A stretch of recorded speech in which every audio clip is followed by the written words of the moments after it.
It is 8:22 here at the Big 550 KTRS. We are joined now by Dr. Michael Lim, cardiologist with SLU Care and SSM Health SLU Hospital. Good morning, Dr. Lim. Good morning. Nicotine rates are at a rate are higher than we've seen since the 1990s. Yeah, so we were thinking that smoking was going down, and we've been concentrating on smoking being a bad thing. But these studies and the data are now suggesting, this new concept of vaping is getting younger folks kind of introduced to nicotine and kind of getting them hooked on nicotine, and potentially is becoming more of a gateway into where you start with vaping, and then that translates into either smoking or using chew to actually increase the amount of nicotine, because that's a substance that kids get kind of addicted and hooked on. I know when I was a kid, we went up to the playground behind the school, and we grabbed a pack of cigarettes from one of our parents, and we tried it up there, and that was our introduction. There's so much more for young people, so many more ways to enter into what is ultimately a very dangerous habit. There's no doubt in the health risks of smoking, and all nicotine products are, I think, at this point in time in 2016, not controversial anymore. They were at a time. They was fought for a long time, but those aren't controversial. The concept on how these vaping products are packaged and marketed, it's I think, to me, pretty obvious. They're marketed toward younger folks, and to kind of have a little disguise that, it's not smoking, and so it's safe. Well, talk about that a little bit, Doctor. That's kind of the assertion, or maybe the belief, the implication is that I'm not smoking, I'm vaping, or I'm not smoking, I'm smoking a hookah. Right. Which is another thing that's very popular. Right. Yet it's still the intake of nicotine, and there are still health problems associated with it. Is that correct? I think from the biggest standpoint with respect to what's the most true statement, you did tell me you're a lawyer, so I'll say what's the most true statement? The most true statement is, a lot of these products are too new, and there are differences between them. We might not know specifically.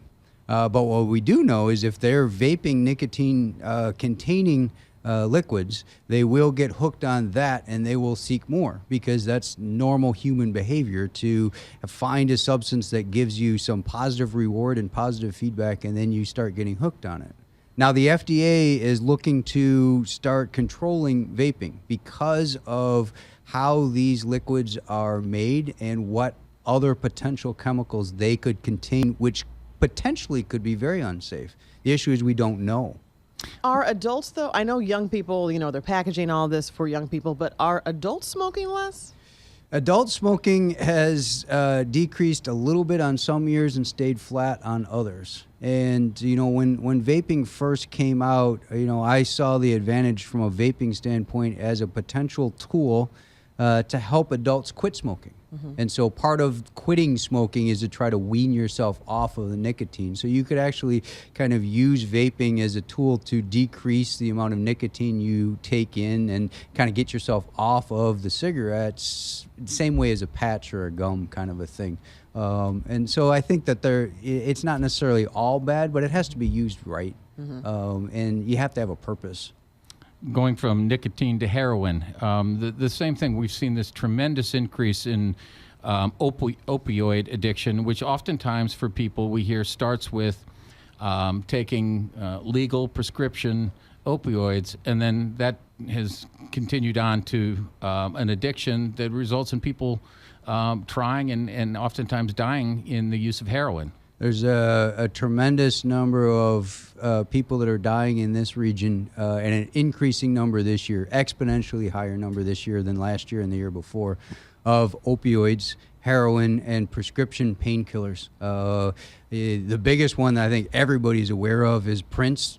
Prince died of fentanyl, which is a prescription narcotic.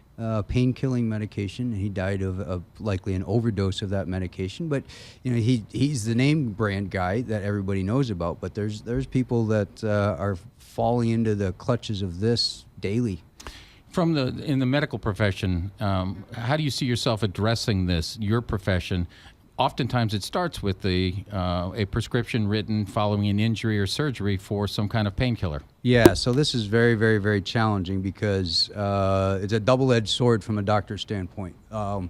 We are likely very poor if you look at patient satisfaction ratings and that type of thing, at dealing with controlling people's pain. We're, I think, accused sometimes rightfully of ignoring it or undertreating it.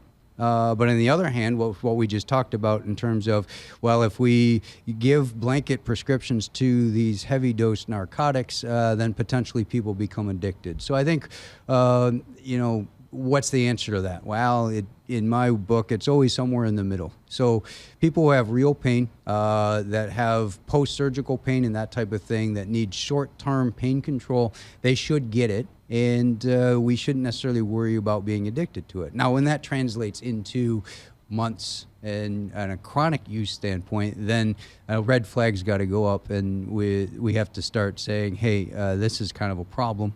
That leads into a different issue where we don't have that many places to turn to try to help us with that problem, us and our patients. Where do you stand on the concept of prescription drug registration to prevent prescription hoppers? Yeah, the prescription drug registration, I think, is a pretty well thought out concept. But what I would suggest is there's not going to be anything perfect here. There's been people who have been figuring out how to get around laws of every single different type of drug that we know about, selling it illegally, and people still get it. So nothing's going to be perfect. I think there's got to be a much greater awareness and support network that's developed within the regions to try to provide people the help they need. Dr. Michael Lim, cardiologist with SLU Care and SSM Healthcare, SLU Hospital. Thank you so much. Yeah, have a great day. You too.